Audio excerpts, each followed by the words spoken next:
Pela graça do Senhor, a exposição dessa epístola.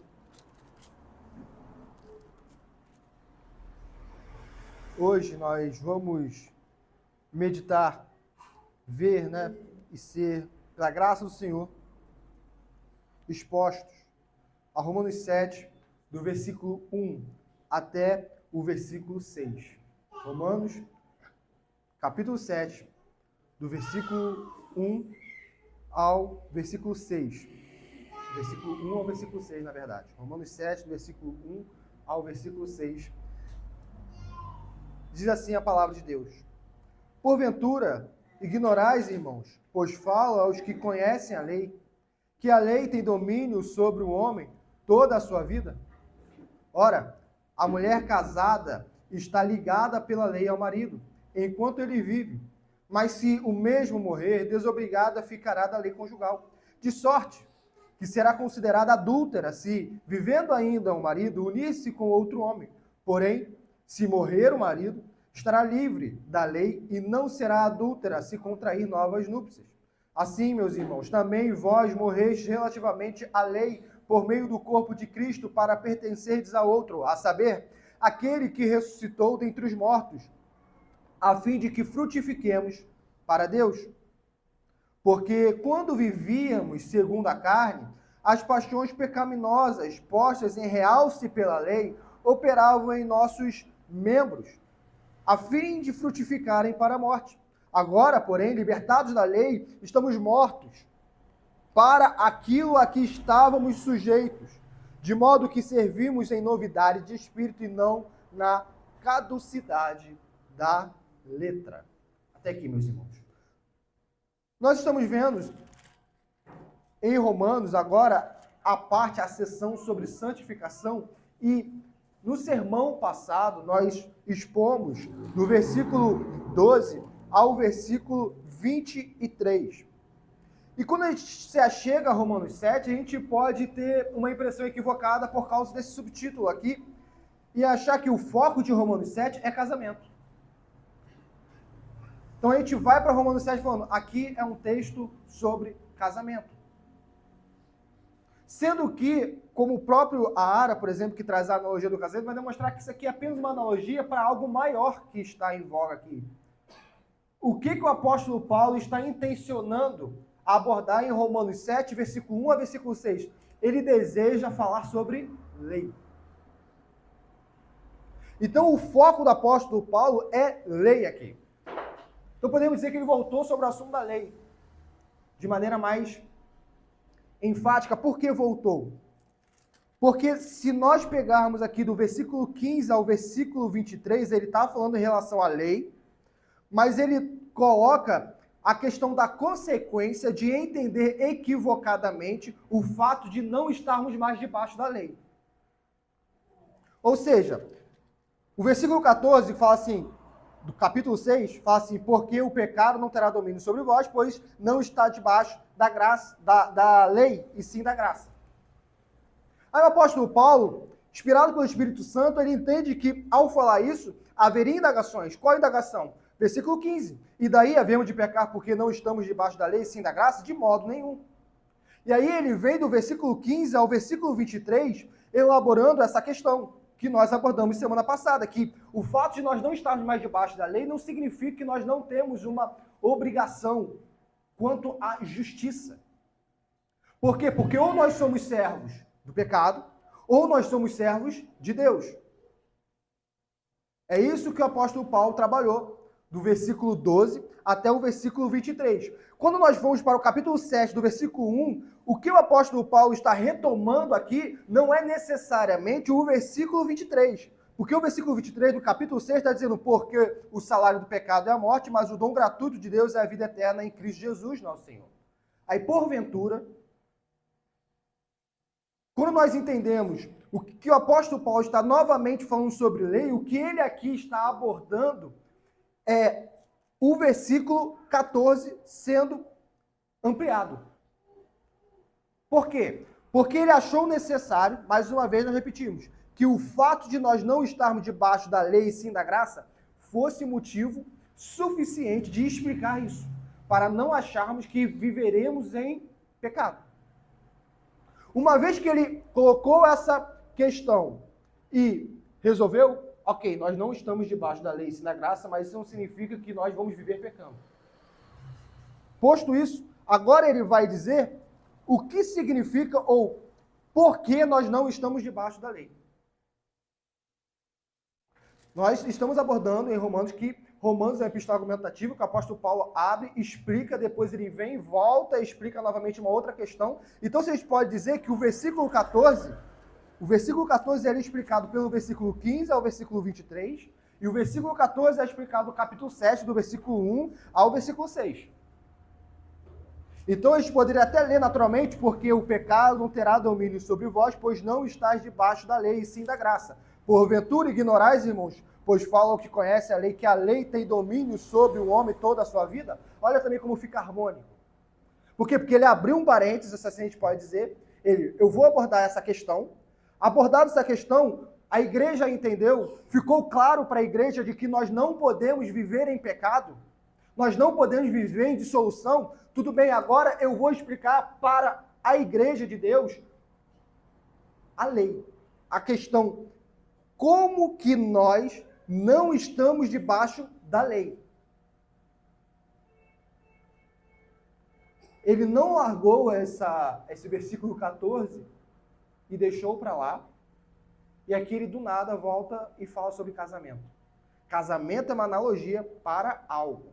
Assim como ele falou do capítulo 6 sobre morte e ressurreição, depois ele falou sobre o quê? Obediência e senhorio.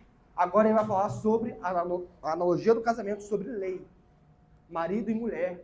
Nós, outrora, casados com a lei, agora estamos casados com Cristo.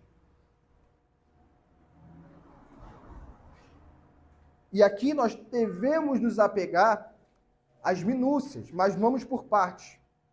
É por isso que o sermão de hoje, nós focamos na questão final, ou seja, como tema, né?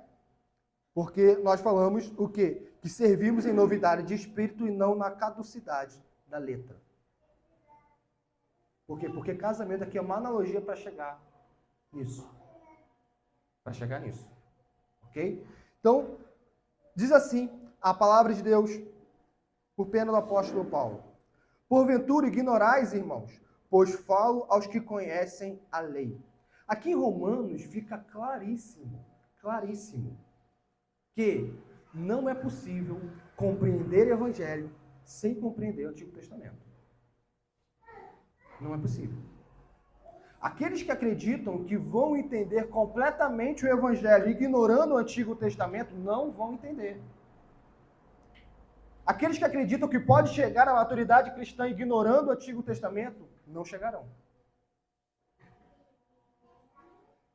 É como foi falado em determinado momento da história da igreja, o Evangelho está oculto no Antigo Testamento e revelado no Novo Testamento.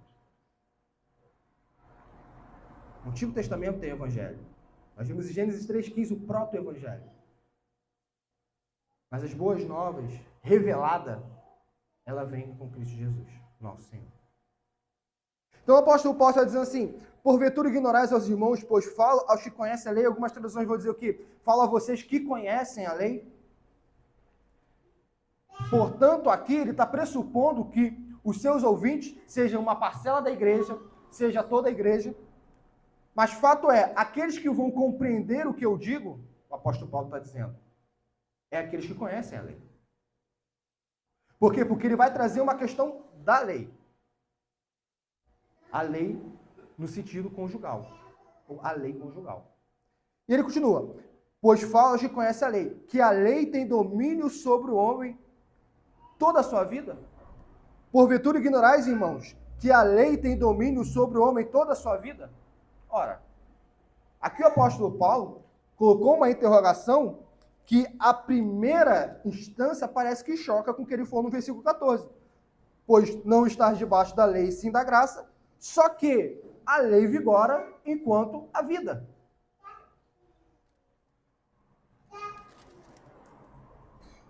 a lei tem domínio sobre um homem toda a sua vida. Então ele não está ignorando esse fato. O apóstolo Paulo, ao abordar o versículo 14, ele não ignora as consequências, as implicações, ele não ignora o fato de que ele precisa agora explicar essa questão da lei.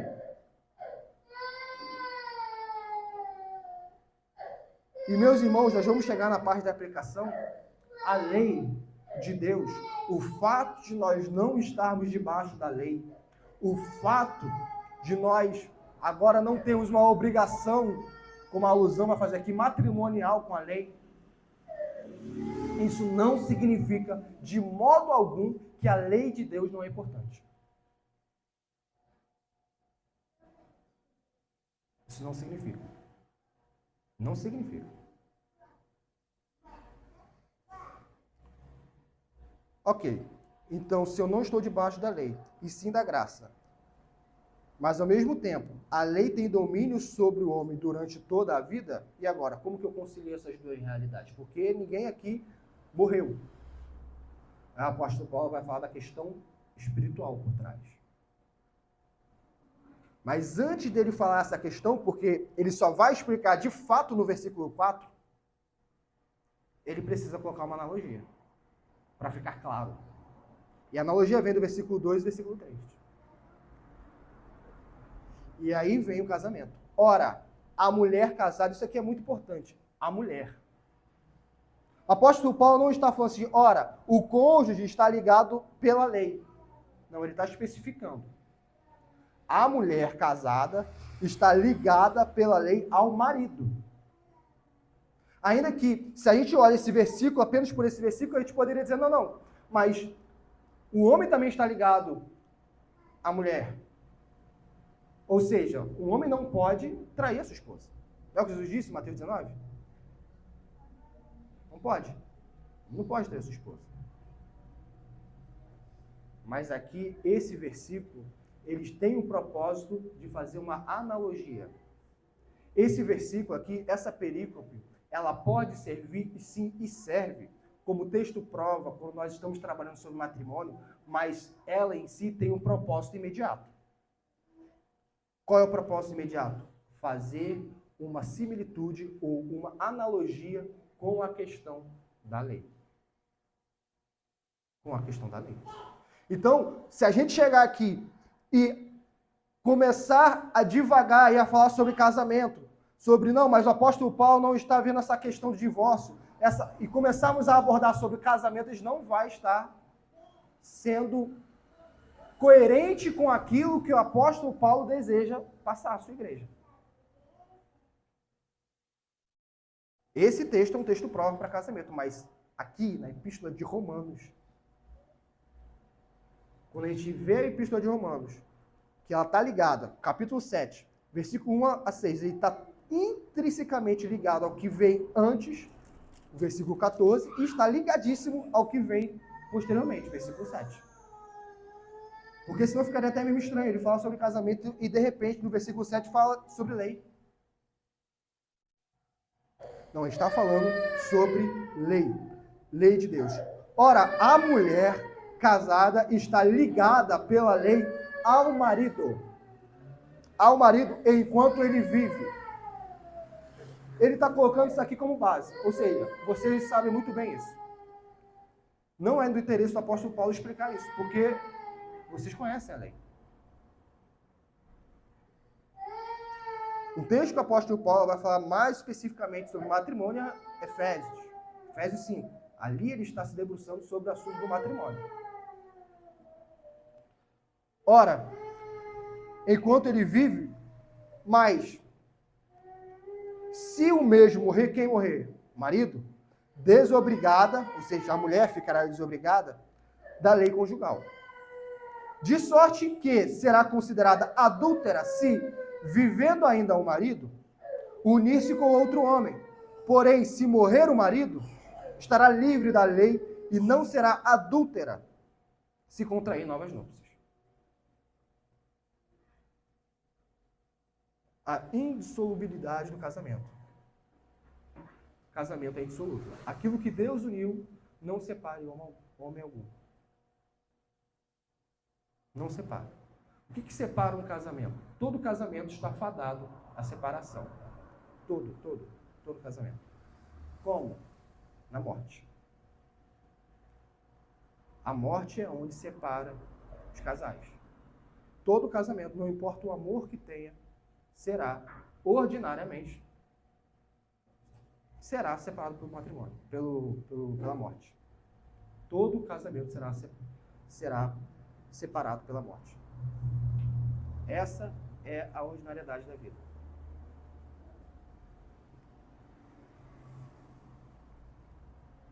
Ok, posto isso, versículo 4. Assim, meus irmãos, e agora sim, ele colocou a questão do matrimônio, ele falou sobre a lei, agora no versículo 4, ele vem e diz aquilo que é o seu propósito, que é a sua intenção. Assim, meus irmãos, também vós morrestes relativamente à lei. Aqui o apóstolo Paulo está invertendo a questão da comparação. Se nós nos atentarmos, a comparação natural que a gente faria seria qual? Assim a lei morreu para vós. Porque se a lei é o marido e nós somos a mulher, se o marido morre e a mulher fica viva e pode casar novamente, harmonicamente, no sentido de que, em comparação, o correto seria, assim a lei morreu para vós. E vós agora está em Cristo. Mas o apóstolo não fala isso. Não é isso que o apóstolo Paulo fala. Quem morreu nessa história? Nós morremos. Também vós morreste relativamente à lei. A lei não morre, meus irmãos. Se nós dissermos que o sacrifício vicário de Cristo Jesus matou a lei, que é o que o irmão Israel abordou hoje, pela manhã na EBD, não há mais inferno. Porque o homem só vai para o inferno porque desobedeceu a lei de Deus.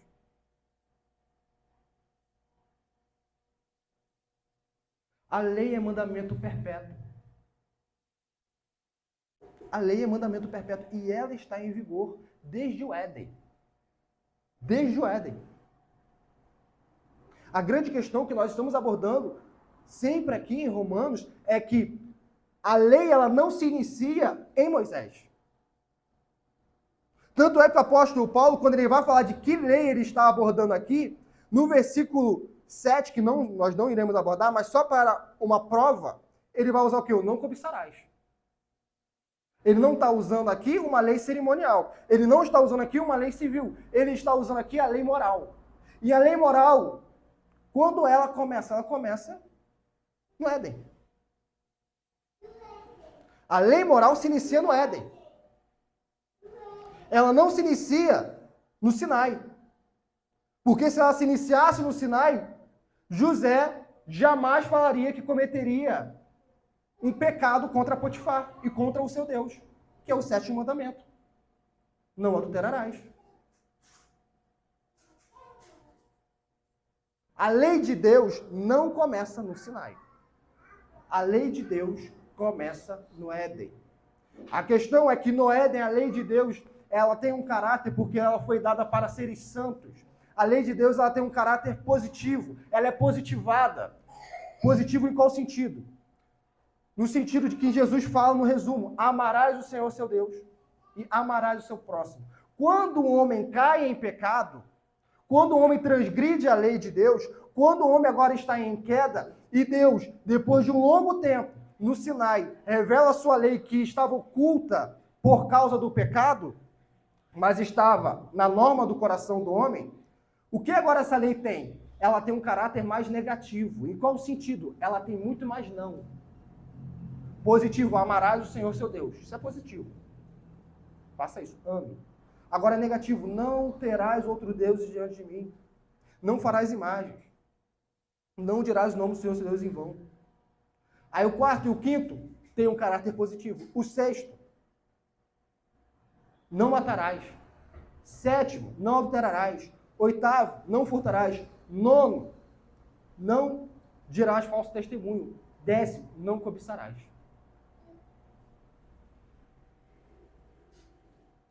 A lei é a mesma. O que muda é porque a lei no Sinai foi dado a quem? A pecadores. No Éden foi dado a seres justos. Justos, santos e bons. Tanto é que quando Jesus resume a lei, ele mostra o caráter positivo da lei. Amarás o Senhor seu Deus e amarás o seu próximo. Caráter positivo. Mas por causa do nosso pecado, quando ela é revelada no Éden, ela fala não. E aí, essa questão vai ser abordada numa exposição, na próxima exposição do versículo 7 em diante. Mas só como prova de que o apóstolo Paulo aqui está abordando a lei moral, e a lei moral não morre. A lei moral é a expressão de justiça, a lei moral é a expressão do caráter de Deus.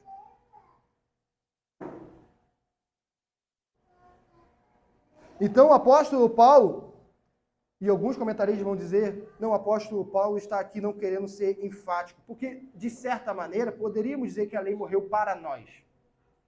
Mas ainda assim poderia criar uma dubiedade. Poderia criar um entendimento equivocado. Se o apóstolo Paulo, tendo tanto cuidado ao elaborar a questão sobre a lei aqui, utilizando as palavras certas, falando de maneira minuciosa, cada palavra sendo importantíssima, porque nas Sagradas Escrituras cada palavra é importante. Mesmo assim, nós temos uma tendência ao antinomismo, ou seja, a ignorar a lei de Deus e achar que nós não devemos viver de acordo com a lei moral do Senhor, de maneira que nós pouco nos importamos o que Deus requer, e nós andamos de acordo com a intenção do nosso coração. Como se a lei estivesse morta, nesse sentido. No sentido de que a lei não vigora mais, isso não é real. Isso não é real. Quem morreu? Quem morreu fomos nós. Em relação à lei. Por que em relação à lei? Assim, meus irmãos, vós morreis também relativamente à lei, por meio do corpo de Cristo. Nós vamos chegar porque nós morremos relativamente à lei, relembrando o que já foi falado aqui. Por meio do corpo de Cristo. Ou seja, por meio do sacrifício vicário de Cristo Jesus na cruz. Porque Cristo morreu. Isso está ligado ao que o irmão Vinícius expôs do versículo 1 ao versículo 4. Versículo 4 diz assim: fomos, pois, sepultados com ele na morte pelo batismo, para que, como Cristo foi ressuscitado dentre os mortos pela glória do Pai, assim também andemos nós em novidade de vida. Ok, então como que nós morremos relativamente à lei? Por meio do corpo de Cristo. Como? Porque nós fomos unidos a Cristo na sua morte. Nós fomos unidos a Cristo. Todo cristão, verdadeiramente cristão, foi unido com Cristo na morte. E assim como Cristo morreu e ressuscitou, assim também nós morremos para o pecado e ressuscitaremos para a vida. Ou podemos já dizer, em certo aspecto, nós já ressuscitamos. Por quê? Porque o homem interior, agora, sendo o templo e morada do Espírito Santo, ele está habilitado para as boas obras. Por meio do corpo de Cristo, para pertencerdes a outro, a saber, aquele que ressuscitou dentre os mortos. Quem é esse? Jesus. E aqui a palavra pertencerdes também é muito importante. Isso está ligado à questão matrimonial. Lembra que nós falamos de que é importante a questão da mulher e do homem na analogia? A Bíblia sempre vai falar que quem é o nosso marido é Jesus Cristo. Nós somos a noiva dele. Nós somos a esposa dele. Por quê? Ainda está ligado aqui o princípio de senhorio e obediência. Mas agora em um parâmetro diferente. Qual é o parâmetro agora? Agora é o parâmetro do matrimônio. Ele já está supondo aqui, por causa da lei, de que os seus ouvintes entendem que o marido é o chefe da casa. A lei de Deus deixa isso claro. E Efésios 5 também vai deixar isso claro. Quem é o chefe da casa? São os homens. O homem é o chefe da casa. A mulher está submissa ao seu marido. Nessa relação, a gente pode dizer que a mulher pertence ao marido. Claro, o marido também pertence à mulher, mas nessa relação entre senhor e servo, senhor e obediência, do versículo 15 ao versículo 23, e agora entre cabeça e submissão, matrimônio, é a mesma relação. Parâmetros diferentes. Se nós falarmos que aqui nós formos os homens, então nós não precisamos ser submissos a ninguém. E percebo, mais uma vez, o apóstolo Paulo aborda de que nós sempre temos alguém mandando em nós. Ninguém é um ser livre. Ou nós somos servos do pecado, como vimos na semana passada, ou nós somos servos de Satanás, ou nós somos submissos à lei.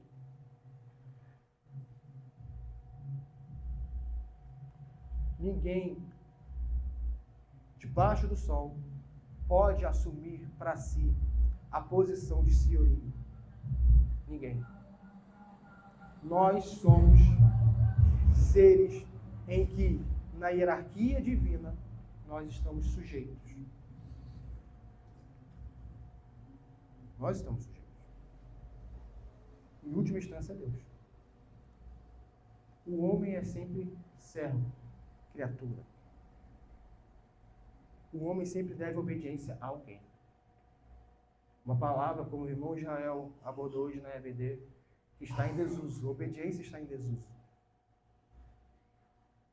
Todo mundo quer falar sobre sentimento, sobre tantas e tantas coisas, intenções, mas pouco se fala em obediência.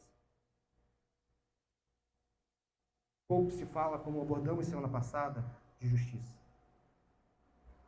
Pouco se fala sobre quem é o Senhor da nossa vida. Então, quem agora nós pertencemos? Nós não pertencemos mais à lei. Nós pertencemos a Cristo, aquele que ressuscitou dentre os mortos. E qual é o objetivo? Mais uma vez, qual é o objetivo? A fim de que frutifiquemos para Deus.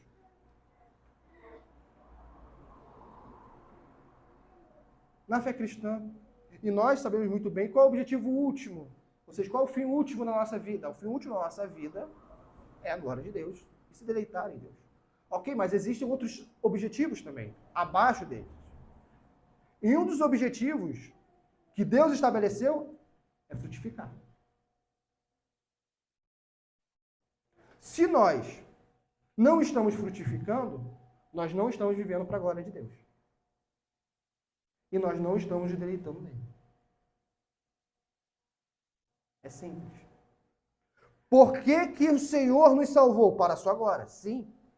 Porque Ele nos ama. Sim. Porque Ele nos ama? Porque Ele decidiu nos amar. Ok. Tá, mas tem algum outro objetivo? Tem também. Frutifiquemos.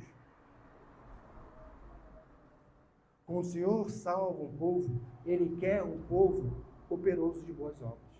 Ele quer um povo justo. Ele quer um povo santo. Ele quer um povo que o ame, que o adore, que o sirva.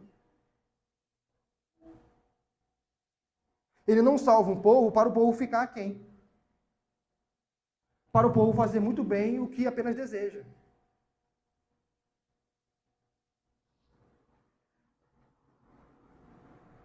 Não, Ele nos salva a fim de que frutifiquemos.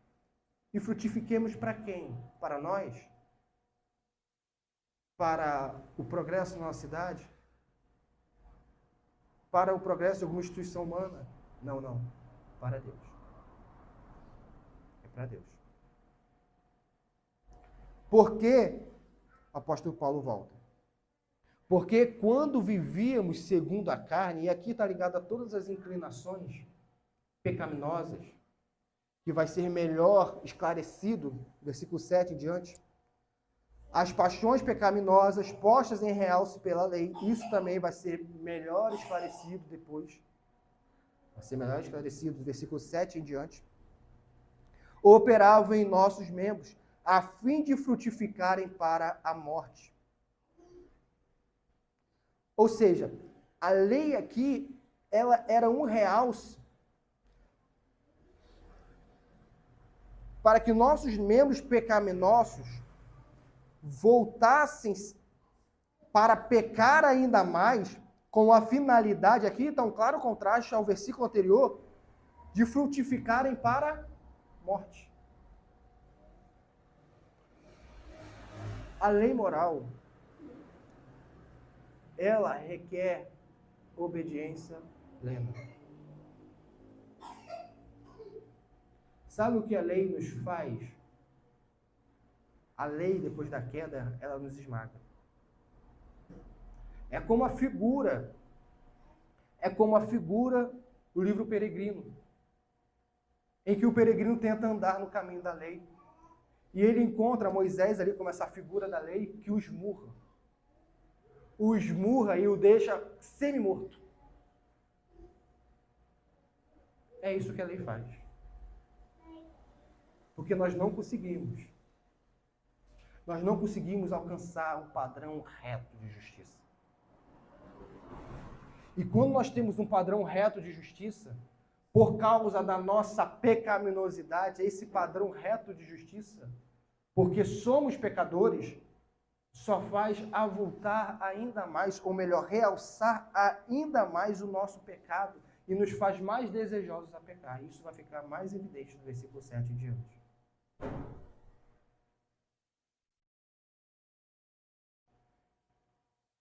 Aqui importa nós sabermos o seguinte: a lei para pecadores, ela agora faz com que os pecadores tenham apenas os frutos para a morte. Então isso é muito importante nós entendermos isso.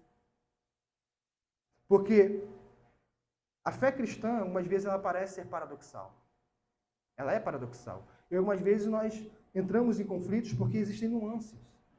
Então, ao mesmo tempo, por exemplo, que nossa igreja vai começar a abordar sobre a lei de Deus, porque é a expressão do caráter de Deus e aquilo que ele requer do homem, ao mesmo tempo, nós agora nos relacionamos com a lei de Deus não como um pacto de obras. Nós não vamos para a lei para olharmos para a lei e depois dizermos: conseguimos. Estou frutificando em boas obras em mim mesmo. Não é para isso. A lei sem Cristo, a lei com mérito próprio, ela nos mata. E ela só ressalta aquilo que é pecaminoso em nós.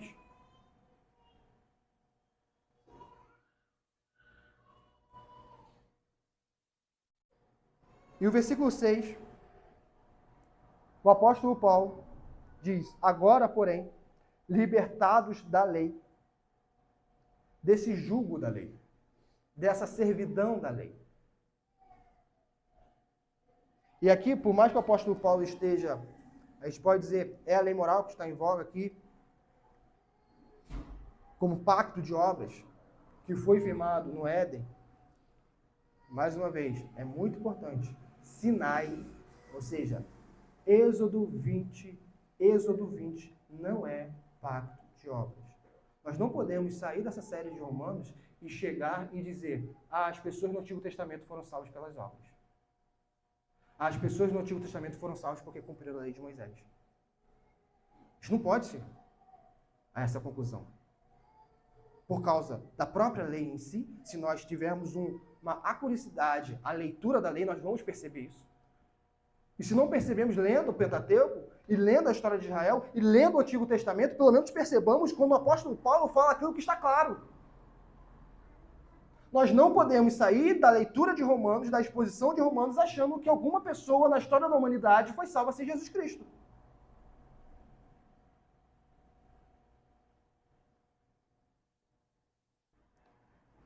A lei para pecadores, ela mata.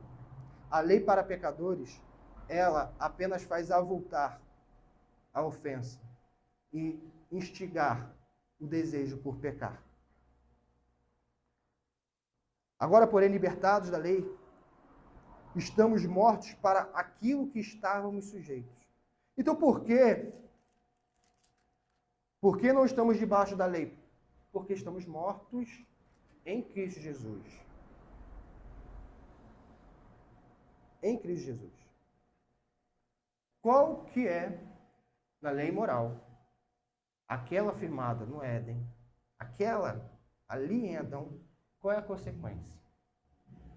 Se ele quebrasse, desobedecesse a Deus, comesse do fruto proibido, qual seria a consequência? Certamente morrerás. Uma vez que a pessoa morreu, a lei cumpriu o seu propósito. Agora segue-se a consequência, o juízo. Mas Deus foi tão bondoso em que em Cristo Ele, podemos dizer, graciosamente, nos faz morrer. Morrer para a lei, para o pecado, para as nossas inclinações, e nos ressuscita para a novidade de vida. Em Cristo nós passamos pela morte. O irmão Vinícius abordou isso e o presbítero Michel também. Ninguém pode querer se divorciar da lei sem antes ter morrido em Cristo Jesus. Não pode. Só há esse não mais compromisso conjugal com a lei se houve a morte. Se não houve a morte, está sobre as nossas cabeças, ou seja, arrependimento. Se não houve arrependimento, está em nossas cabeças a sentença. Certamente morrerás.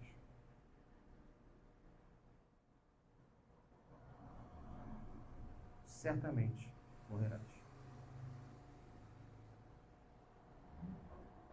Estamos mortos para aquilo que estávamos sujeitos. De modo que servimos em novidade de espírito e não na caducidade da lei, ou seja, na velhice. Quem vai trabalhar muito bem isso, ou melhor, o livro da Bíblia que vai trabalhar muito essa questão da caducidade da lei é Hebreus. E aqui no aspecto cerimonial, Hebreus vai trabalhar bastante. No aspecto cerimonial. Esse final aqui de Romanos, se nós entendêssemos ele, nós iríamos para a operosidade das boas obras de uma maneira diferente. Porque qual é, muitas das vezes, as indagações dos ímpios? Eles nos chamam de insinceros. Eles falam que nós não amamos ninguém. Que tudo que aquilo que nós fazemos é para conquistarmos os céus. Não. Vocês são caridosos porque vocês querem herdar os céus. Vocês obedecem porque vocês querem herdar os céus. Vocês são bons cidadãos porque vocês querem herdar os céus. Ou seja, para o ímpio, a gente tem uma perspectiva de pacto de obras. Se eu fizer, qual é a recompensa? Céu. Se eu não fizer, inferno. E a gente anda na caminhada cristã assim. Será que se eu fizer isso, será que eu vou para o inferno? Será que se eu pecar aqui, eu vou para o inferno? Mas a caminhada cristã, se nós entendemos que nós estamos mortos para a lei, já não é mais esse parâmetro. Não é se eu fizer isso, será que eu vou para o céu ou vou para o inferno? Porque se eu estou com essa mentalidade, eu estou ainda com uma consciência voltada ao pacto de obras. Então eu não entendi o evangelho, eu não entendi ainda o sacrifício de Cristo Jesus. Eu ainda estou acreditando que eu vou conquistar os céus pelas minhas obras. E aí nós nos assemelhamos aos espíritas, nós nos assemelhamos aos romanistas, nós nos assemelhamos a seitas, ou religiões pagãs, porque toda religião, ela está pautada em faça e mereça o galardão. E a religião cristã, a religião verdadeira é, mereces o galardão porque Cristo já fez. Então por que quando um ímpio vem com essas argumentações falaciosas, nós ficamos quietos? Porque nós temos realmente uma mentalidade em que nós achamos que as nossas obras, em última instância, serão o fator preponderante de irmos para o céu ou irmos para o inferno. E nós já abordamos do capítulo 3 de Romanos até o capítulo 5 de que nós somos salvos por meio da fé em Cristo Jesus, por causa única e exclusivamente do sacrifício vicário de Cristo Jesus em nosso favor. Então, por que agora nós praticamos boas obras? Qual é a razão de nós andarmos e frutificarmos para Deus? Por quê? Porque nós servimos em novidade de espírito. Porque aqueles que estão vivos, vivem como vivos.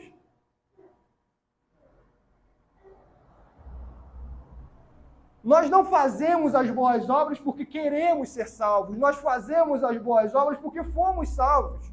Nós fazemos as boas obras porque sabemos que o nosso esposo se agrada. Nós sabemos que Cristo Jesus deseja uma esposa repleta de boas obras. Assim como uma esposa, ela faz aquilo que agrada ao seu marido. E muitas das vezes não está. E a maioria das vezes não está em conduta. Não é um voto matrimonial. Mas porque ela sabe que o seu marido se apraz em determinada refeição, em determinada prática, em qualquer coisa muito peculiar do casamento, e a esposa voluntariamente, porque ela ama o seu marido, porque ela quer o benefício e a felicidade do seu marido, o que ela faz? Ela faz aquilo que o seu marido se agrada. Não porque se ela deixar de fazer, o marido vai pedir divórcio. Mas porque ela ama o seu marido. E nessa analogia matrimonial, por que nós devemos e nós somos operosos em boas obras? Porque nós amamos o nosso esposo. Nós amamos o nosso noivo. Nós amamos Jesus Cristo. E nós queremos fazer aquilo que o nosso Salvador se apraz. Porque se o amamos, cumprimos os seus mandamentos. Não é mais por causa da caducidade da letra que é da lei. Não é por causa da lei de que a lei fala, faça se não morra. É isso, a lei de Deus é isso. Faça se não morra. Na perspectiva de pacto de obras.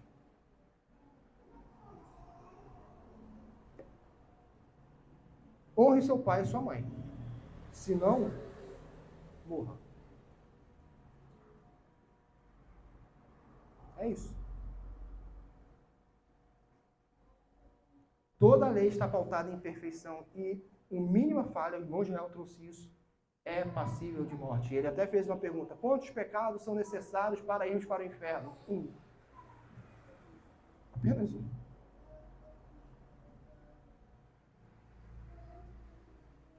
Então nós não servimos ao Senhor porque nós queremos granjear benefícios dele. Porque nós queremos ser mais amados. Porque nós queremos ser mais salvos. Não. Mas as nossas boas obras são frutos de um amor de um coração que arde em amor por Cristo Jesus. Por isso. Então, meus irmãos, nós, os que fomos mortos e agora fomos ressuscitados, nós servimos ao Senhor em novidade de espírito. Isso no Espírito Santo.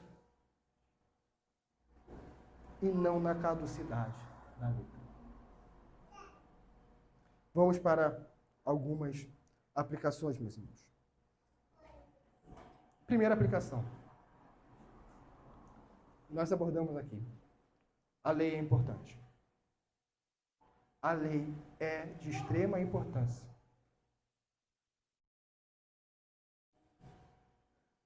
Por inúmeros motivos. Primeiro, para entendermos o tamanho do nosso pecado e entendermos o tamanho do amor de Deus, porque nos salvou mesmo sendo miseráveis. Quando nós não entendemos a lei de Deus, nós achamos que nós somos bonzinhos. Agora, quando nós entendemos, por exemplo, o dia do Senhor, nós sabemos que, ainda que busquemos santificar um dia todo, ainda que nos esmeremos, porque a lei diz isso, o nosso Senhor se agrada disso, ainda que com toda a nossa entranha nós nos esforcemos, nós chegamos aqui nessa hora tendo um total fracasso na nossa tentativa. Porque ninguém consegue guardar plenamente um dia por si.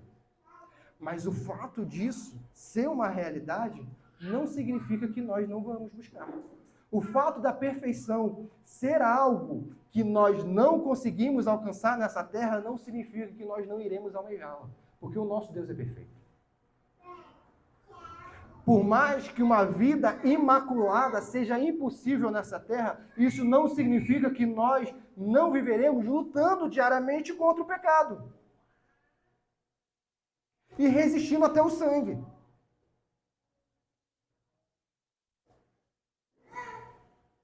A questão é o que Deus requer. Essa é a questão. Deus revelou uma lei. Deus tem preceitos, mandamentos que Ele claramente disse: faça ou não faça. A lei é importante. E a lei é importante também porque nós só compreendemos inteiramente o Evangelho se compreendemos lei e Antigo Testamento no geral.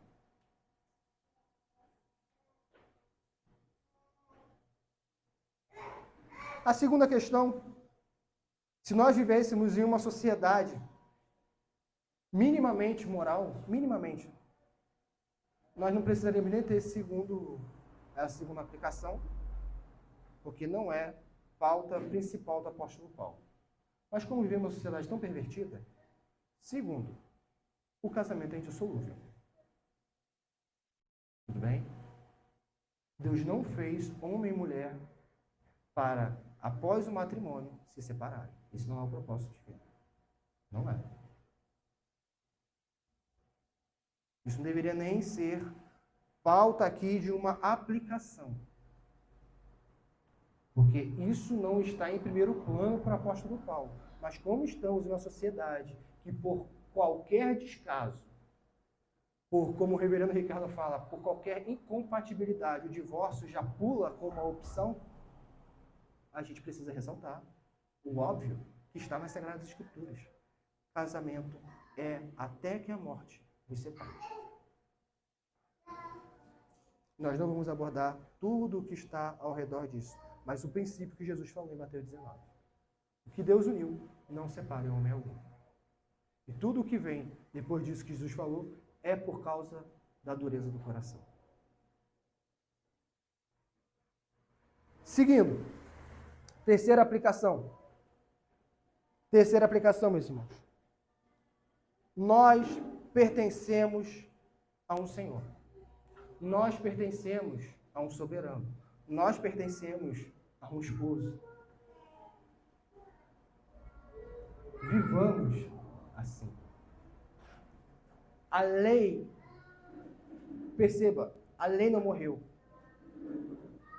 E nós também não somos viúvos de lei. Nós não andamos como bem queremos. Uma viúva, ela não deve satisfação ao seu marido porque ela não tem marido. E ela não é obrigada a casar. A viúva, ela casa se ela quiser. Mas o apóstolo Paulo não está usando essa metáfora ou essa figura. Ele está falando de que nós saímos de uma relação matrimonial e adentramos em outra. E toda relação matrimonial tem deveres e responsabilidades. Se nós pertencemos ao Senhor Jesus Cristo, nós temos deveres e responsabilidades nessa relação matrimonial. Temos deveres e responsabilidades. O matrimônio tem deveres e tem responsabilidades. Matrimônio não é essa visão hollywoodiana. A Bíblia fala bastante sobre matrimônio. Se nós soubéssemos, que é o primeiro ponto, de lei, nós teríamos um matrimônio mais pautado na palavra de Deus do que em filme de Hollywood, ou em novela, ou em série. Mas a nossa figura de matrimônio é o que está na TV. É o que está no Instagram.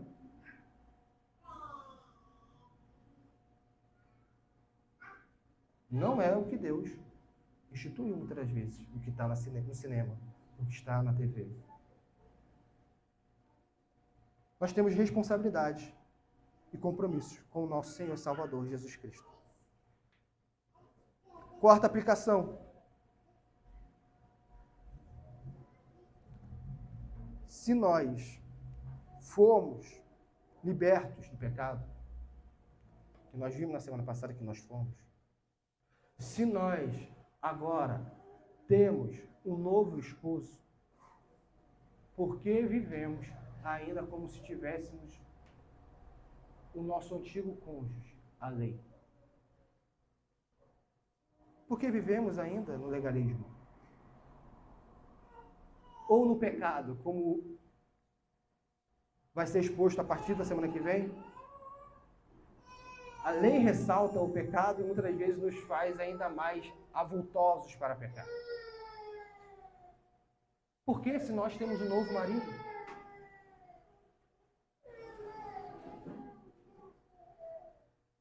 Se nós temos um novo marido, sejamos fiéis a esse novo marido. Sabe o que a nossa geração é? Nossa geração é como a geração de Oséias. Nossa geração é uma geração adulta. Nossa geração trai todo dia o Senhor Jesus Cristo. Nós ficamos escandalizados quando um amigo próximo trai o seu cônjuge, mas nós não ficamos escandalizados todos os dias que nós traímos Jesus Cristo. Não ficamos. É normal. Não deveria ser normal.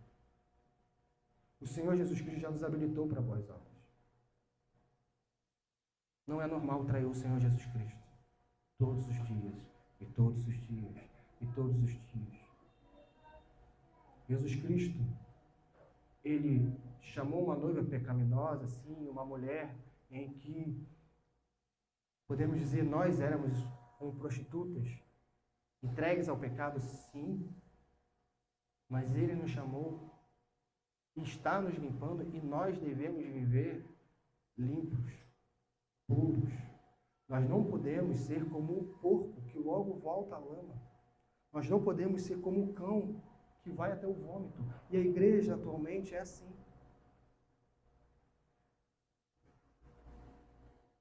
Somos lavados no batismo, mas logo depois estamos no pecado.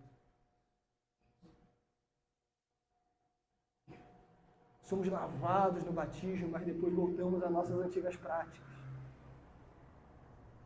Nós somos adúlteros. Nós somos como a porca que volta à lama. Esses somos nós. Esses somos nós. Nós somos como o cão que volta ao vômito.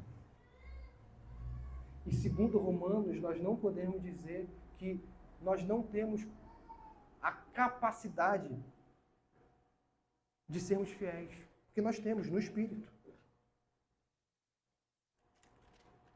O que o apóstolo Paulo diz?